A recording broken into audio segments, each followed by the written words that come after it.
Voter പട്ടികയ്ക്കെതിരെയുള്ള ആരോപണങ്ങൾ തിരിഞ്ഞുകൊത്തുന്നതോടെ പ്രതിസന്ധിയിലായ ഇടതുവലത് മുന്നണികൾ. Ramesh ചെന്നിത്തലയുടെയും VD. സതീശന്റെയും ഇരട്ട വോട്ടിൽ മുഖം നഷ്ടമായി കോൺഗ്രസ്. തദ്ദേശ തെരഞ്ഞെടുപ്പിലെ ക്രമക്കേടുകൾ എൽ.ഡി.എഫ് കൺവീനർ തന്നെ തുറന്ന് സമ്മതിച്ചത് സിപിഎമ്മിനും തിരിച്ചടിയായി. ബി.ജെ.പി നേതാവ് കെ സുരേന്ദ്രന്റെ പരിഹാസം നിറഞ്ഞ പ്രതികരണം ജനശ്രദ്ധ പിടിച്ചുപറ്റിയതും ഇടത് വലത് മുന്നണികൾക്ക് അപ്രതീക്ഷിത പ്രഹരം തന്നെ. കൂടുതൽ വിവരങ്ങളുമായി പ്രജിത് മോഹനൻ ചേരുന്നു. പ്രജിത്ത്, വോട്ടർ പട്ടികയ്ക്കെതിരെയുള്ള ആരോപണങ്ങൾ തിരിഞ്ഞുകൊത്തുന്ന സാഹചര്യത്തിലേക്ക് എത്തിച്ചേർന്നിരിക്കുകയാണ് ഇടത് വലത് മുന്നണികളെ സംബന്ധിച്ചിടത്തോളം.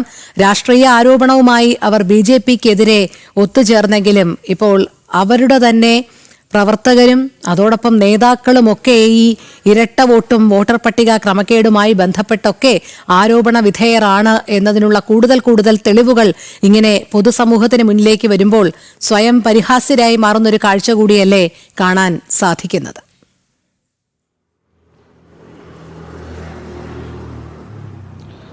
അങ്ങനെ തന്നെയാണ്. കാരണം ദേശീയ തലം തൊട്ട് ഇങ്ങനെ സംസ്ഥാന തലത്ത് താഴെ തട്ടിൽ വരെ കോൺഗ്രസ് നേതാക്കളും CPM നേതാക്കളും ഒക്കെ ഇപ്പോൾ ഈ ഇരട്ട വോട്ട് ആരോപണത്തിലേക്ക് വന്ന് വീണിട്ടുണ്ട്. ഇപ്പോൾ നമ്മൾ സോണിയാഗാന്ധിയുടെ പൗരത്വവുമായി ബന്ധപ്പെട്ടിട്ടുള്ള വിഷയങ്ങൾ ഇത് കഴിഞ്ഞ ദിവസം വാർത്തയായതാണ്. അതിന് പിന്നാലെ വയനാട്ടിലെ വോട്ടിൻ്റെ പ്രശ്നങ്ങൾ, അവിടെ ഉണ്ടാകുന്ന ഇരട്ട വോട്ടുകളുടെ പ്രശ്നങ്ങളൊക്കെ ദേശീയ തലത്തിൽ നിന്ന് തന്നെ ചൂണ്ടിക്കാട്ടപ്പെട്ടു. അതിന് പിന്നാലെയാണ് സംസ്ഥാനത്തെ പ്രധാനപ്പെട്ട കോൺഗ്രസ് നേതാക്കളുമായി ബന്ധപ്പെട്ടിട്ടുള്ള ഈ ഇരട്ട വോട്ട് ആരോപണം വന്നത്. സാധാരണഗതിയിൽ കേന്ദ്രമന്ത്രി സുരേഷ് ഗോപിയുമായി ബന്ധപ്പെട്ട ഒരു ആരോപണം എന്ന് പറയുന്നത് അദ്ദേഹം വീട് മാറിയ സമയത്ത് അവിടെ വോട്ട് ചേർത്തതുമായി ബന്ധപ്പെട്ടാണ്. അങ്ങനെയുള്ളൊരു പൗരനുള്ള എല്ലാത്തരം അവകാശങ്ങളുമുള്ള, നിയമപരമായി താൻ താമസിക്കുന്നിടത്തേക്ക് തൻ്റെ വോട്ട് മാറാറ്റാനുള്ള എല്ലാ അവകാശവും ഒരു പൗരനുണ്ട്. കാര്യങ്ങൾ അങ്ങനെയായിരിക്കെ അതിന് മറ്റൊരു നിറം നൽകി അത് ഇരട്ട വോട്ടാണെന്ന രീതിയിലുള്ളൊരു അപമാനിക്കലിന് കോൺഗ്രസും CPM-ഉം മുതിർന്നിരുന്നു. അതിന് പക്ഷേ ഇപ്പോൾ കിട്ടിയിരിക്കുന്നത് അവരുടെ ഇരട്ടത്താപ്പ് തന്നെ ചോദ്യം ചെയ്ത രീതിയിലേക്കാണ് കാര്യങ്ങൾ എത്തി നിൽക്കുന്നത്. നമ്മളിനി ഈ നേതാക്കന്മാരുടെയൊക്കെ ഈ വോട്ടുകളിലേക്ക് വരികയാണെങ്കിൽ മുൻ പ്രതിപക്ഷ നേതാവും കോൺഗ്രസ് പ്രവർത്തക സമിതി അംഗമായിട്ടുള്ള രമേശ് ചെന്നിത്തലയ്ക്ക് ഹരിപ്പാട് ഉള്ള വോട്ടുകളെ സംബന്ധിച്ചിട്ടുള്ള ചോദ്യങ്ങളാണ് ഇപ്പോൾ ഏറ്റവും ചർച്ചയായി മാറിയിരിക്കുന്ന ഒരു സാഹചര്യം എന്ന് പറയുന്നത്. അദ്ദേഹത്തിന് ഹരിപ്പാട് മണ്ഡലത്തിലെ തൃപ്പരന്തുര പഞ്ചായത്തിലും അതോടൊപ്പം തന്നെ ഹരിപ്പാട് നഗരസഭയിലെ ഡോണാപ്പടി വാർഡിലും വോട്ടുണ്ട്. അദ്ദേഹത്തിൻ്റെ കുടുംബത്തിനും വോട്ടുണ്ട്.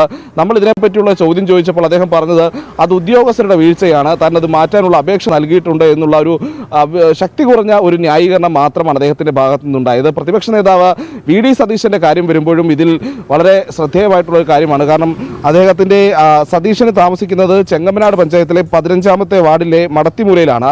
സതീശന്റെ അമ്മയ്ക്കും ഭാര്യയ്ക്കും ഇവിടെ വോട്ടുണ്ട്. എന്നാൽ സതീശന്റെ വോട്ടിരിക്കുന്നത് പറവൂർ മുനിസിപ്പാലിറ്റിയിലെ 21ാം വാർഡിലാണ്. അതായത് സതീശന്റെ അവിടെ പ്രവർത്തിക്കുന്ന ഓഫീസിന്റെ മേൽവിലാസത്തിലാണ് സതീശൻ വോട്ട് എടുത്തിരിക്കുന്നത് അല്ലെങ്കിൽ വോട്ട് ചെയ്യുന്നത് എന്നുള്ളതാണ് പുറത്തു വന്ന രേഖകൾ തെളിയിക്കുന്നത്. അതുപോലെ തന്നെ കോൺഗ്രസ് നേതാവായിട്ടുള്ള എൽദോസ് കുന്നപ്പള്ളിക്ക് അദ്ദേഹത്തിനും 2 വോട്ട്, ഭാര്യയ്ക്ക് 3 വോട്ടുണ്ടെന്ന കാര്യവും പുറത്തു വന്നിട്ടുണ്ട്. ഇപ്പോൾ മൂവാറ്റുപുഴ മാറാടി പഞ്ചായത്തിലും പെരുമ്പാവൂർ രായമംഗലം പഞ്ചായത്തിലുമാണ് എൽദോസ് കുന്നിപ്പള്ളിക്ക് വോട്ടുള്ളത്. അങ്ങനെ സംസ്ഥാനത്തെ പ്രധാനപ്പെട്ട നേതാക്കന്മാർക്കെല്ലാം ഈ രീതിയിൽ പലയിടങ്ങളിൽ, കോൺഗ്രസിന്റെ നേതാക്കന്മാർക്ക് പലയിടങ്ങളിൽ വോട്ടുണ്ടെന്നുള്ള യാഥാർത്ഥ്യം പുറത്തു വന്നിട്ടുണ്ട്. ഇപ്പോൾ ഓരോ ദിവസവും നവമാധ്യമങ്ങളൊക്കെ കഴിഞ്ഞ ദിവസം ബി.ജെ.പിയുടെ തൃശൂർ ജില്ലാ പ്രസിഡന്റ് അടക്കമുള്ളവർ ചില വിവരങ്ങൾ പുറത്തുവിട്ടിരുന്നു. ചില CPM-ന്റെ പ്രാദേശിക നേതാക്കൾ എങ്ങനെയാണ്. ശരി പ്രജിത്ത്, എന്തായാലും ഈ വോട്ടർ പട്ടിക ക്രമക്കേടുമായി ബന്ധപ്പെട്ടുള്ള ആരോപണങ്ങൾ തിരിച്ചടിയാകുന്ന കാഴ്ചയാണ് ഇടതിനെയും വലതിനെയും സംബന്ധിച്ചുണ്ടാകുന്നത്. പ്രജിത് മോഹനാണ് വിവരങ്ങൾ നൽകിയത്.